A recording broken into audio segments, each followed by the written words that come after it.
Hello there, YouTube. This is Mr. Gibson Guy, and I'm out in the garage today. I'm giving you a video that I have done some stuff like this a while back, but I haven't done any recently, and I felt like it was time to do this. And this one is talking about the history of the Harley Davidson Sportster.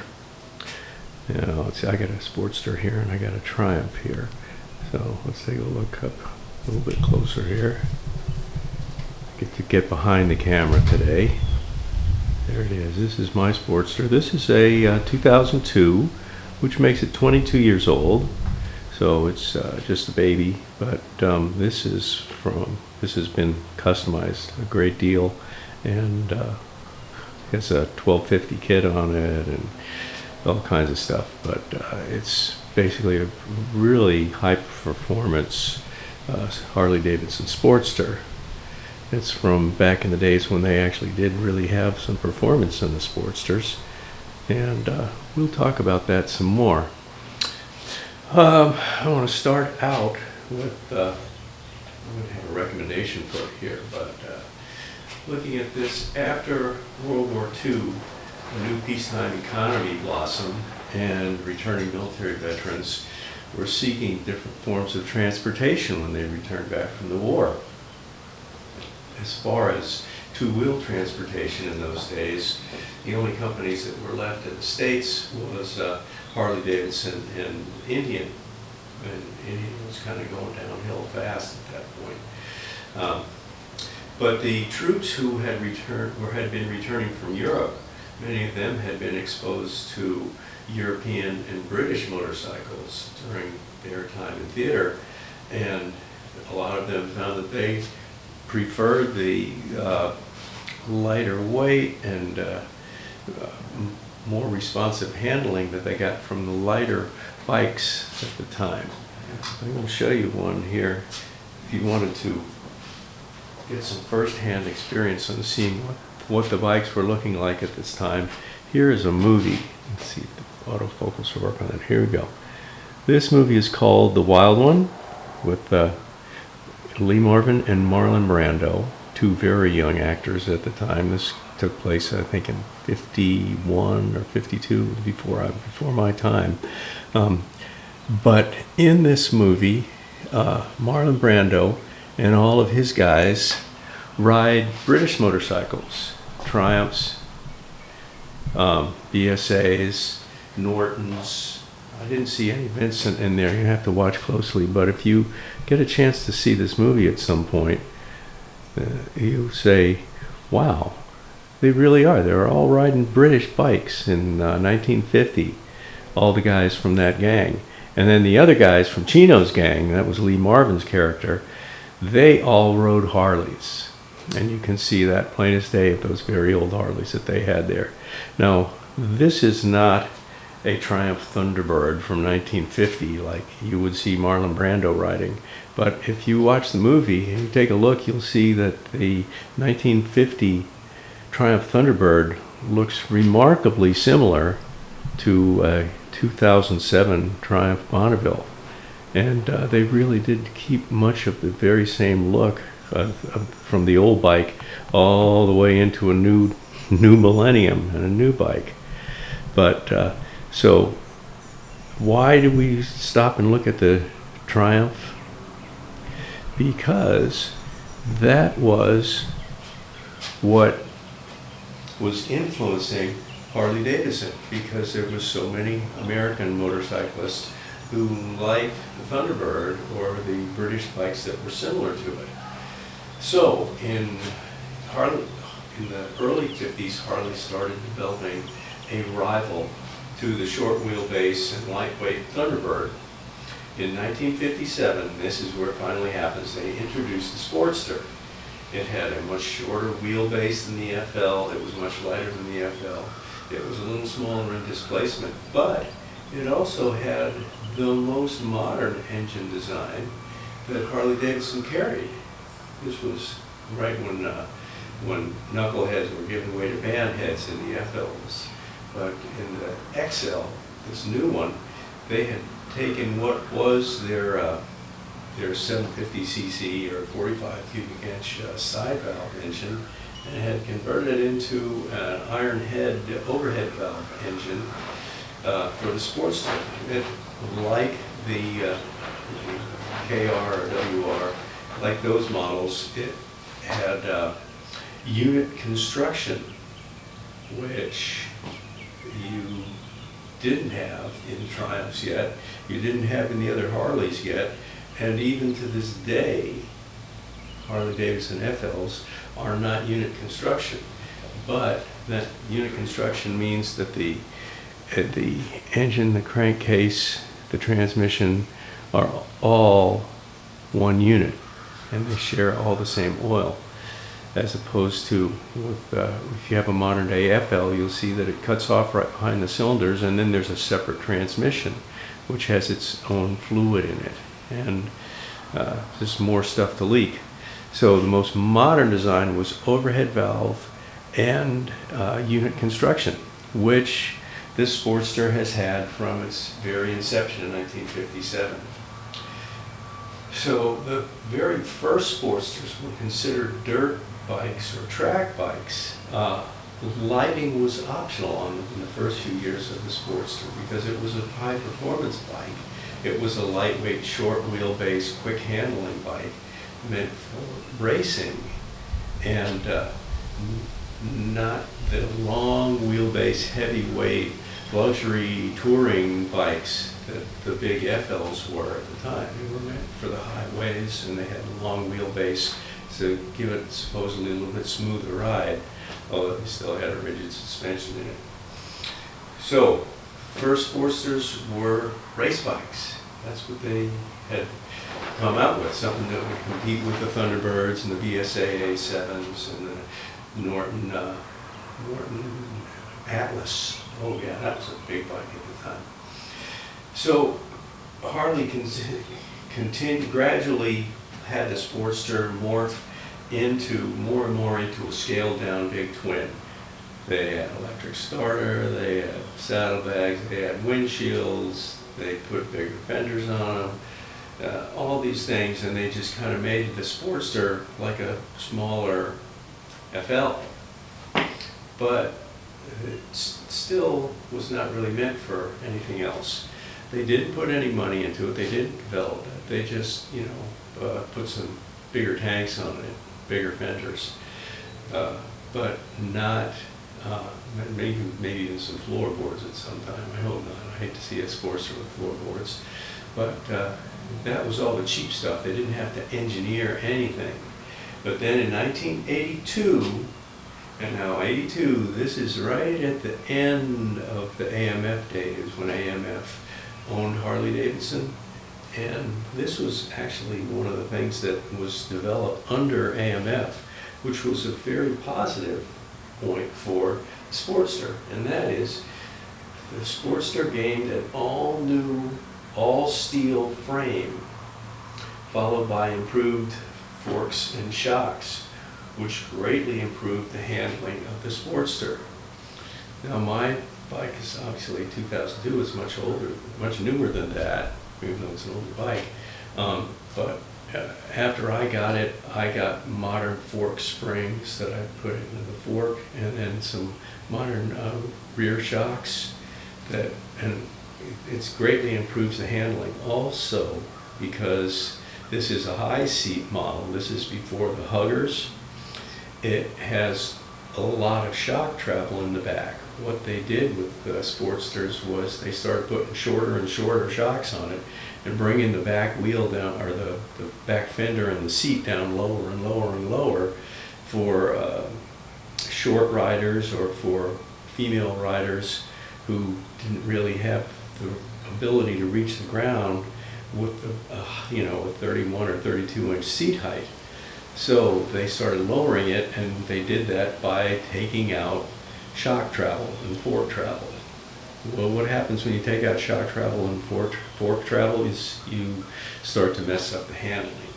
So if you want a Sportster that can handle like a sports bike, you have to get an older Sportster and make sure you got plenty of springs and shocks on it. or change them out so that you get some more fork travel and more shock travel, because that higher seat height will give you a Sportster which will really handle like it was meant to, especially once it got this all-steel tubular frame, which greatly improved the handling. Okay, so now we're going to have more improvements all along the way. By the early 1980s, Harley Davidson had introduced the Evolution engine FL, and in 1986, the Sportster finally got its own Evo engine. This was a huge improvement in weight, in power output, in reliability, and in being oil tight and not leaking oil.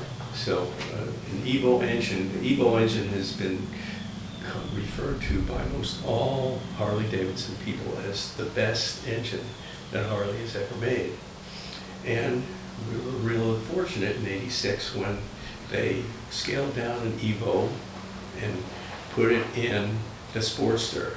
So now we had a Sportster that had a real handling frame and had a real reliable, powerful engine with the Evo Sportster.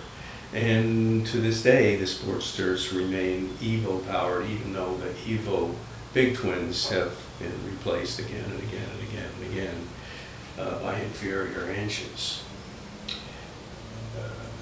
In 1987, 1 year later, after the first Evo engine Sportster, Harley introduced the 1100 Sportster, which was still an Evo engine, but had an 1100cc engine. And then the next year, 1988, they introduced the 1200 Sportster. And right after that, followed up with the first 5-speed transmission. And the Sportster has never had a 6-speed transmission. There is a Baker 6-speed transmission which you can get for older Evo Sportsters, and it can be replaced in there, but it's going to cost you about $2,500 plus installation if you have it installed.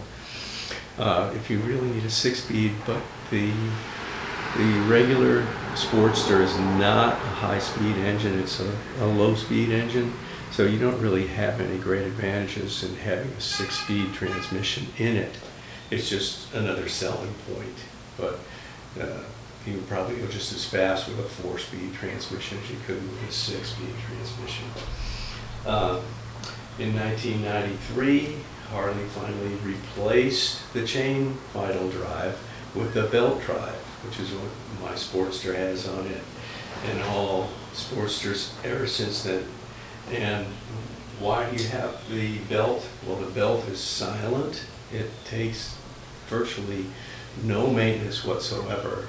It's not dirty. It doesn't spray oil all over the place. The original Sportsters had to have an oil leak sent out from the oil tank to drip on the chain to keep the chain lubricated, because the engines that have a lot of torque like that tend to be rough on chains, especially back in the 1950s and 60s, and chain science was not very advanced.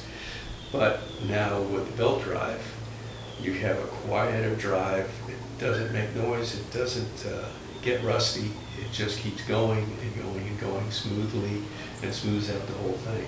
Well, what about smoothness? Well, we're going to talk about that too. But so starting in 1993, we kind of had the ultimate belt-driven Sportster, and this was the pinnacle of their performance from there on. Then in 2004, the Sportster was changed over to rubber engine mounts. Now what that did was it took the really superior handling that the all-steel frame gave us since the early 80s, and it made the engine, which has been a stress member, into a wiggly thing in the middle of the frame. So there went all the rigidity of this great frame, along with all the wheelbase travel, or all the shock and fork travel that we lost trying to make them lower and lower and lower, turning them into girl bikes, unfortunately. So it's just kind of downhill from this point. This Sportster's not going to get any new engineering. Well, there's a little bit here, but not much. So rubber engine mounts also started to jack up the weight on the Sportster. The 2002, like mine, is upper 400 pounds, probably about, well, depending, I got some lightning done on it, changing some of the weights around. Mine's probably about 475 or somewhere around there. But now they were jumped up to about 525, 30. They were getting heavier. And then when they switched to the engine mounts, then in 2006, they changed over to fuel injection, which means they had to add an oil pump. They had to add a lot more plumbing and everything that was involved. When I say oil pump, it's supposed to be a fuel pump. A fuel pump for the fuel injection and the fuel injection unit yourself. And what that did was it jumped the weight increase all up to 100 pounds over what it had just been a few years before. And these really pudgy Sportsters. And then from that point on, with fuel injection, Harley Davidson kept squeezing it, less and less fuel,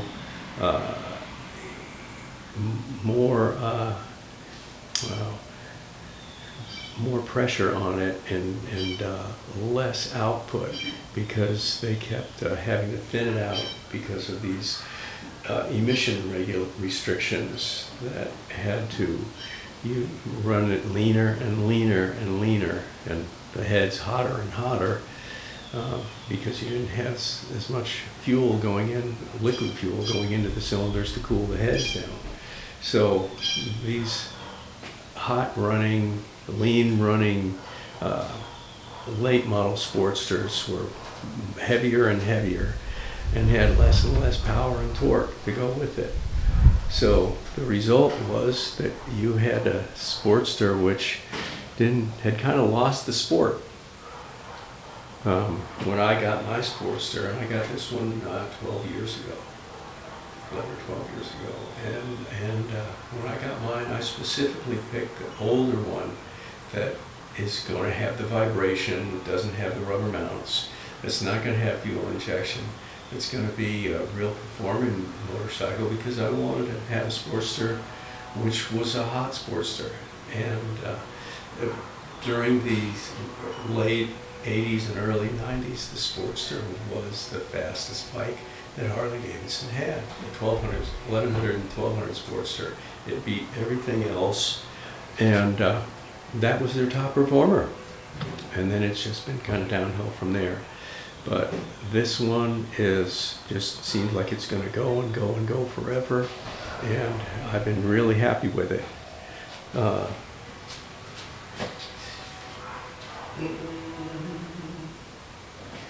This is my reference book here, Motorcycle Color History of Harley Davidson Sportster, that I looked up all my information in. This is an early edition here, just goes back to the mid-90s, but this is a really great book if you want to read all the history and all the information, technical details and development of the Harley Davidson Sportster.